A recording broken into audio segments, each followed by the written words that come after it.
मोबाईलांमध्ये डोके घालायचे नाही. कीर्तन सुरू झाल्यावर झक मारायची तर नीट. इतकी नालायक सवय लागली लोकांना, नालायक. आम्यावर जीव काढायचा आणि ह्या बदिराणी सरळ उठायचं, एकट्यानं बसायचं आणि एकट्याची गेम चालून द्यायची. आणि सगळे लोक नीट ऐका, बसलेली माणसं, हे इंदुरीकरचं कीर्तन आहे. हे काल खरंय, आज खरंय, उद्या खरंय. थोडं तुम्हाला कानाला वाईट वाटेल, लोकांना महाराज डायरेक्ट बोलतो, भडक बोलतो. माझं कीर्तन महाराज म्हणून कधी ऐकत जाऊ नका. महाराज मरू द्या, उलथू दे तिकडं. म्हाताऱ्या माणसाने तुमचा मुलगा म्हणून ऐका आणि तरुण पोरांनी तुमचा मित्र म्हणून ऐका. ते काल खरंय, आज खरंय, उद्या खरंय.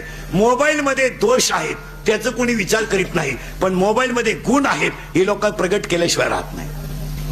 मोबाईल मध्ये मोबाईल प्रॉफिटेबल आहे आम्हाला मान्य आहे, आम्ही त्याच्यातले आहोत, विज्ञान युगातले आम्ही आहोत. मोबाईल मान्य आहे, विज्ञान आम्हाला मान्य आहे, पण science is a science and God is a god. Science ते सायन्स म्हणजे शास्त्र ते शास्त्र आणि देव तो देव.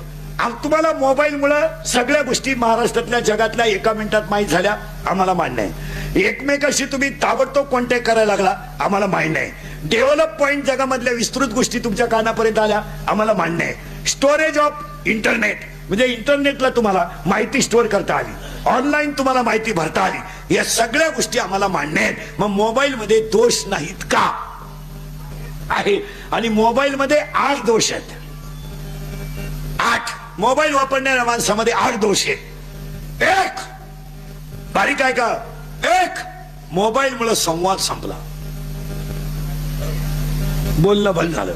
आणि पाया पडून सांगतो, कुणावर कितीही संकट येऊ द्या, ते कुणातरी पशी बोलत जा, त्याने दुःख हलकं होतं.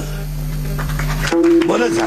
हे बा, माणूस म्हणल्यावर संकट येणार, माणूस म्हणल्यावर सुख येणार, माणूस म्हणल्यावर दुःख येणार, माणूस म्हणल्यावर मान येणार, माणूस म्हणल्यावर अपमान येणार, चढ उतार राहणार. तसं काय, चंद्राला सुद्धा ग्रहण आहे, सूर्याला सुद्धा ग्रहण आहे, चंद्राला सुद्धा आमुष आहे, सूर्याला सुद्धा जग दाखितात, ढग झाकतात. तसं काही एवढं घाबरायचं काही कारण नाही.